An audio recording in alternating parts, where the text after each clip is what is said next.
I like Star vs. the Forces of Evil. It's one of the few Western cartoons currently airing that I still have enough patience to keep up with, and as for its latest season, I can safely say I'm having a good time. For a season taking place in a completely different setting from the previous seasons, I managed to quickly adapt. I'm also enjoying Star trying her best to be mature and dedicated to her position as a princess, right after she experienced some of the most traumatic events of her life. I'm also having fun seeing Eclipsa, who I find to be fascinatingly mysterious. But the season isn't perfect. There are two ongoing issues that are keeping me from experiencing maximum satisfaction, and that will be the topic of this video. Keep in mind that just because I'm about to share my gripes with this season, it doesn't mean that I hate it. But at the same time, this isn't to say that these are the only problems I have. These are just the ones that are most predominant. The first one has to do with the romance. Now, before anything, I think it's fair for me to say that I don't have a good history with romance in fiction. I've enjoyed romantic stories in the past, but in general, I tend to find them to be forced, lackluster at best, or just really boring. So it's safe to say that perhaps my impression of the romance present in season 3 might not be the same as yours if you're someone who likes romantic stories more than me. I am open to the idea that it's probably more of a personal taste. But let me explain my issues. I've been seeing people ship Star and Marco since the very first season, but I for one only saw any hint that they might be a couple in the second season. It became apparent that Star was hiding strong feelings for Marco, especially after the episode Sleepover. Then around the middle of the season, Marco finally started dating Jackie, which made Star a lot more sensitive to her feelings, which is a common thing in television shows with romantic plots. There's always that point where the main character experiences her love interest dating someone else as a result of not opening up to him sooner or just for the sake of creating envy. And I would have issues with this direction they took, but what kept me from being infuriated is that Marco has had a crush on Jackie ever since the first season, even before it was revealed that Star had feelings for him. So in a way, instead of feeling impatient, I was partially satisfied with how Marco finally got what he wanted. We also got to witness Star dealing with her emotions and slowly becoming more vulnerable to them, until she finally burst in the season finale, which was more of a relief since she thought she would never see Marco again. So far, I'm perfectly fine with what we've been given, but then long after Battle for Muni, a few pieces began to fall apart. For starters, I began to notice a few holes in Marco and Jackie's relationship. They began to fall flat with the characterization of Jackie, and the slip up was that she had no slip up. She's perfect, a perfect cool girlfriend, and this isn't to say that this is a bad archetype, but the fact that she has no flaws or weaknesses makes her feel almost inhuman.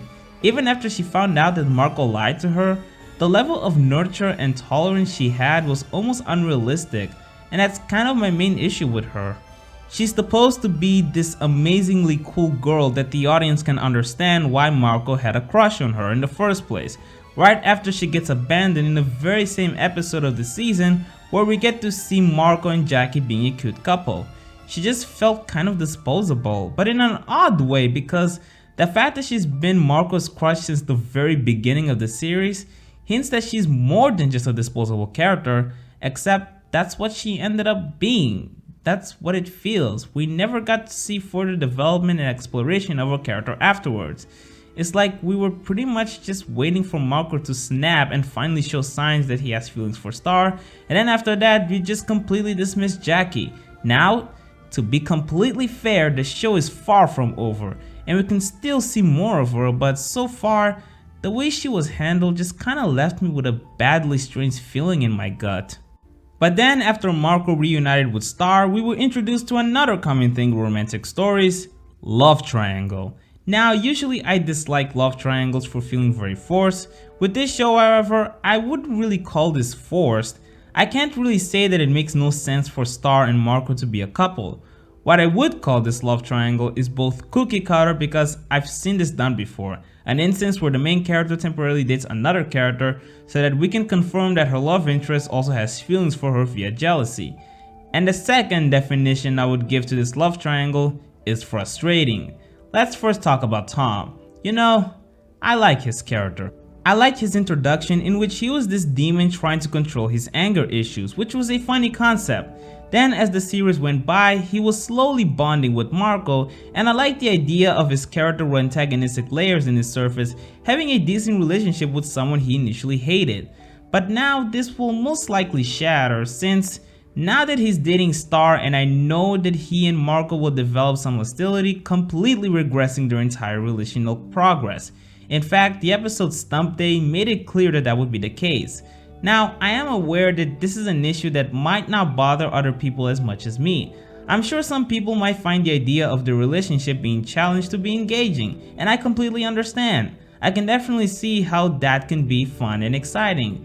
I just wish it wasn't Tom, because jealousy revolving around Star was the cause of their initial distaste for each other, and seeing them making amends only to reverse back to where we started just feels kind of frustrating to me. Another thing that doesn't help, but to be fair, it's a very small gripe. It's really hard for me to look at Star and Tom's relationship with any shadow of light given their previous failures. Like, it just feels like we're wasting time, but to be fair, this really doesn't bother me that much. But anyway, even though I have my gripes, I'm still having a good time watching this season for the most part. I just really wish these problems weren't present. But anyway, I hope you guys enjoyed this video. Bye for now.